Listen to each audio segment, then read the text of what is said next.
If you'd like to know how to perform endodontic therapy in 2026, then stick around till the end of the video.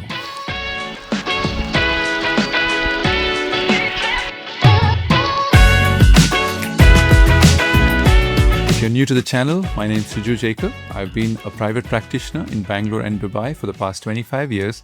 I've been using a surgical microscope in my private practice for more than 20 years, and I've been training dentists how to incorporate the surgical microscope in everyday clinical practice for more than a decade. Today, we are going to talk about changing paradigms in clinical endodontics, and in particular, two things that have changed a lot in the last 5 or 10 years are changes in access cavity design and changes in the way how we use rotary NiTi files. Let's start with changes in access cavity design. When I've completed my post-graduation in 2001, I started practicing.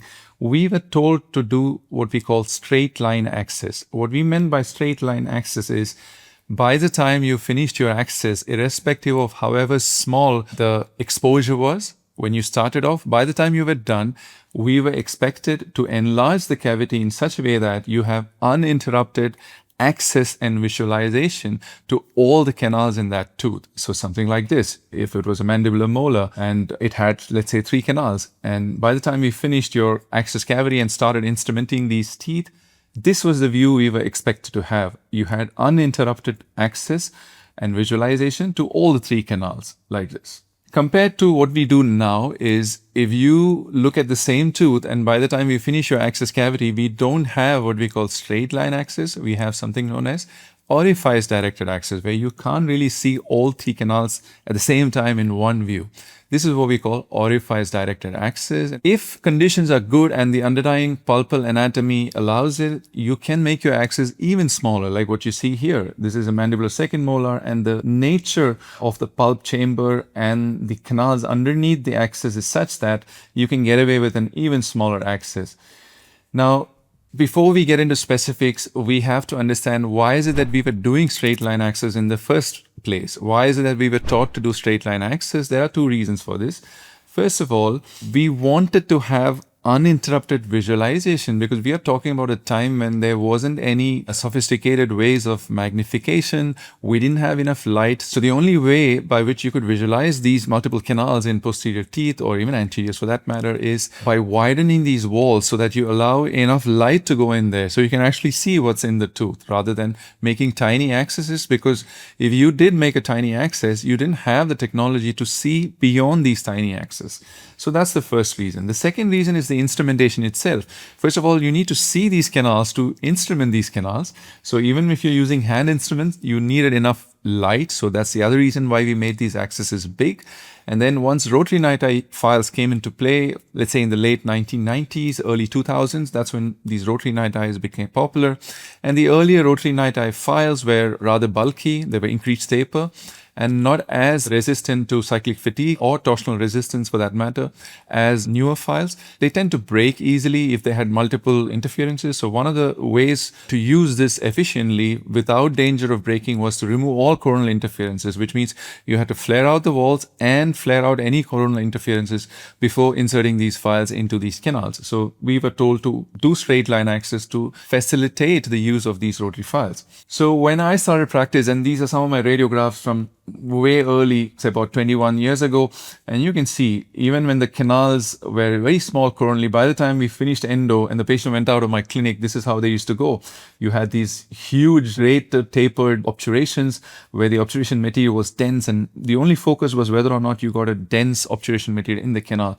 There was hardly any emphasis given into how much of coronal structure was removed. The minute that you discovered all these extra anatomy, people used to applaud without really caring whether or not there was something left of the tooth. The emphasis was always as to how many canals you found, whether you filled them well, whether or not you were able to negotiate a sharp curvature.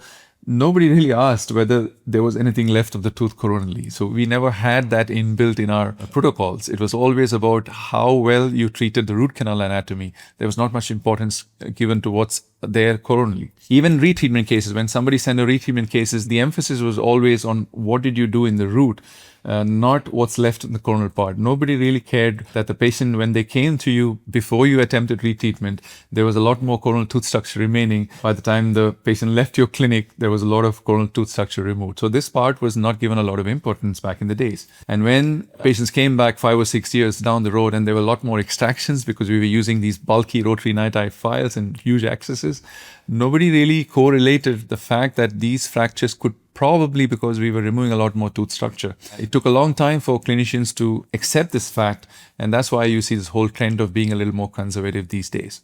Now, if you look at the language in endodontic literature, it too has changed over the years. Now, this is from a friend of mine, Dr. Pushpak Narayan, based in the US. So he was quick to point out that if you look at the literature and some of the statements, this is from 1899, you can see the thorough opening of the pulp chamber will often require the sacrifice of considerable tooth substance, but this, though a pity, is unavoidable. So they did point out that it's such a pity that we have to remove so much tooth structure, but we have to do it because we need to remove the pulp. So at least they acknowledged it as early as 1899. So if you look at this statement from 1900, you can see the first step is to get direct and free access to every canal of the tooth. This may at times appear to involve the removal of an undue amount of crown of the tooth.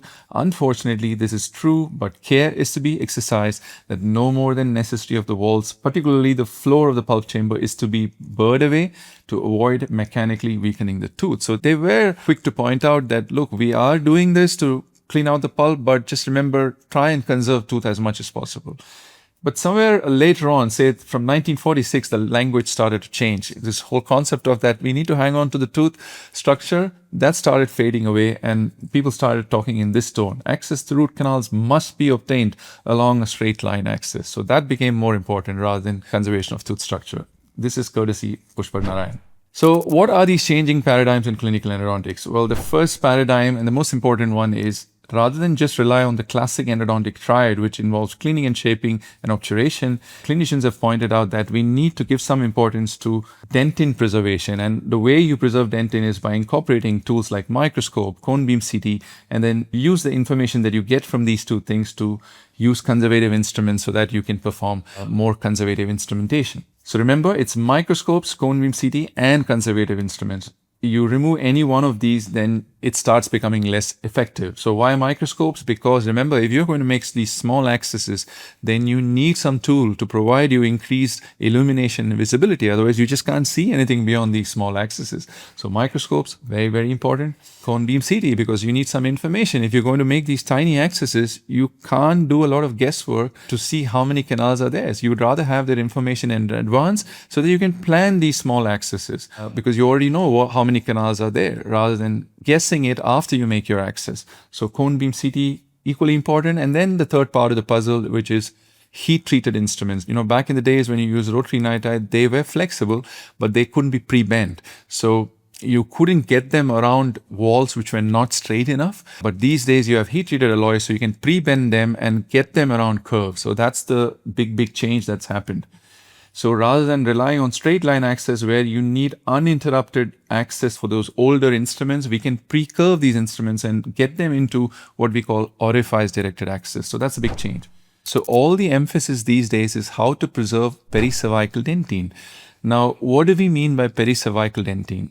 Pericervical dentine means this, which is about 4 mm of dentine above the alveolar crest and about 6 millimeters of dentine below the alveolar crest. So the idea is that we want to preserve this, and the literature is very clear on this. The longevity of the tooth is directly proportional to how much of coronal tooth structure remains, how much of PCD or pericervical dentine remains in the tooth after restorative and endodontic procedures. So this 4 mm of tooth structure, pericervical dentine above the alveolar crest and 6 mm below the alveolar crest is what we need to preserve. And one of the ways to preserve this is by doing something called orifice directed access.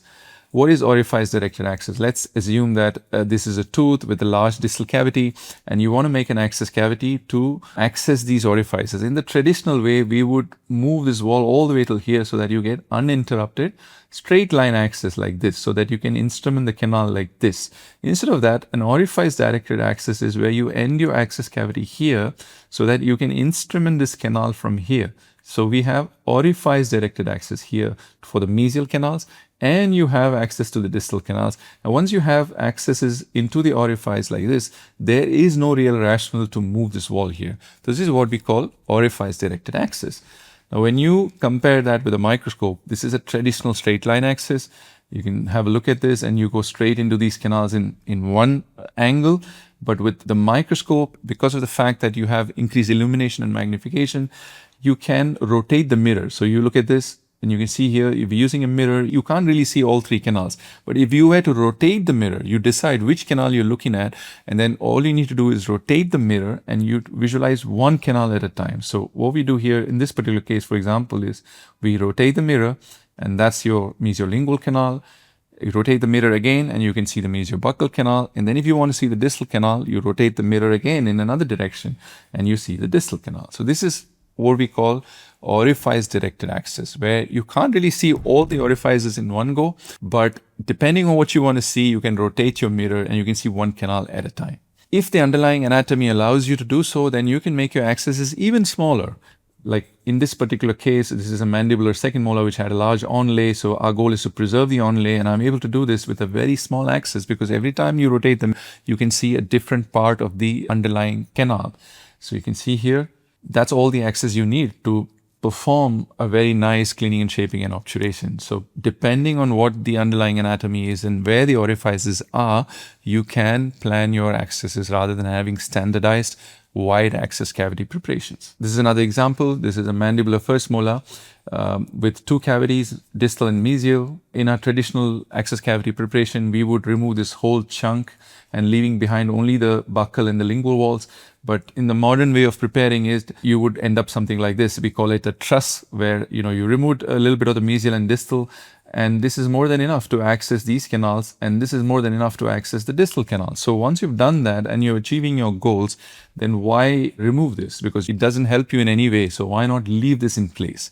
I mean, this is against the conventional access cavity preparation, and your final post-obturation would look something like this, where you leave this part behind. Now, this is something that I do in my hands, which is not extremely skilled. There are many more skilled clinicians, far more skilled than me, and these people are able to do this even more conservatively. An example would be Dr. Pushpak Narayana, who's a friend of mine based in Miami. And if you look at his preparations, this is something that he does consistently in virtually every case. If you see here, very small access, stepped access, just about enough to negotiate the underlying anatomy and preserve so much of coronal tooth structure. So this is something that a lot of talented clinicians do, and I am not as skilled as these clinicians, but I try to do my best. Just be aware that there are people who can really push the limits and take it to a whole new level. And there are many clinicians like this. Pushpak is just one example. Some of the key changes that's happened over the years is we got used to skinnier preps like these. Whether or not these are enough for cleaning and shaping is a topic for another video altogether, but just be aware that these are the two main changes. We are doing what we call orifice directed accesses, and the reason why we're able to get away with this is that we can prepare these canals at an angle rather than straight line because of the fact that we have better instruments which are heat treated. So that's the big change. If you look at it, this is a change in my own preparations. If you look at on the left is how my radiographs used to look from 20 years ago. Large accesses and huge tapered. Compare that with how a patient walks out these days, smaller accesses and smaller preps. So that's the big change. And when you look at a philosophy point of view, this is the change. You want to have dentin preservation, and we have dentin preservation because of these three elements: the microscope, cone beam CT, and conservative instruments. And all three need to go hand in hand. Why microscope? Because without microscope, you don't have illumination, you don't have magnification, so you can't really do anything. Why CBCT? Because you need to know what's the anatomy, because based on that anatomy, you can make your accesses smaller rather than fumbling around. And only then can you use conservative instruments to maximize. Now, when clinicians like these do such amazing work and put it on the internet, a lot of people get triggered. And the reason they get triggered is that it isn't easy to do work like this. It requires a considerable amount of skill and practice. So when you don't have that skill and practice, then naturally there is a tendency to attack these clinicians who put up this work online. I understand it's tough. I myself am not capable of doing work like this, but it doesn't mean that we bring down the people who do this. But understand the people who are doing this are not blindly doing this. The problem is that a lot of people look at these miniature accesses and they start taking only a few elements from the triad. For example, people don't have a microscope, they don't have cone beam CT, they just buy conservative instruments and then start doing what we call ninja accesses. This is not a good way to do this. The good clinicians who are doing this at a very high level, they are doing it in a certain way, and you have to replicate all the ways by which they are doing it rather than just take some elements. So it doesn't work if you just use heat-treated instruments and make small cavities or access cavities. If you don't have a microscope to visualize it, then you can't do a good job. If you don't have cone beam CT and additional information, then you can't do an effective job. So everything goes hand in hand. However, the idea is that at least if you know what you need, then you can take the next step. And as far as microscopes are concerned, and I've been harping on this for ages, years together. I myself have been using it for 20 years. It's not something new. And I've been teaching dentists. I have tons of students, hundreds of students whom I've trained, and they've been using it for about 10 years now. And there are people ahead of me who've already been using it 20 years before me. So it's not a new concept anymore. People have been using it for 40 years in clinical practice. And the problem is it's just a lack of awareness. If you start exploring, things are very different now compared to what it used to be 20, 30 or 40 years back. There are so many microscope models available. Accessibility is not a problem. The cost is not a problem. The costs of microscope have decreased dramatically, and you have training. My own microscope online course is an example. You can have a look at how we've designed it. We made it really simple for anyone, any general dentist, to understand how to incorporate the surgical microscope in everyday clinical practice. Have a look. The link is in the description below. And at least try and explore the possibility of incorporating the surgical microscope in your practice.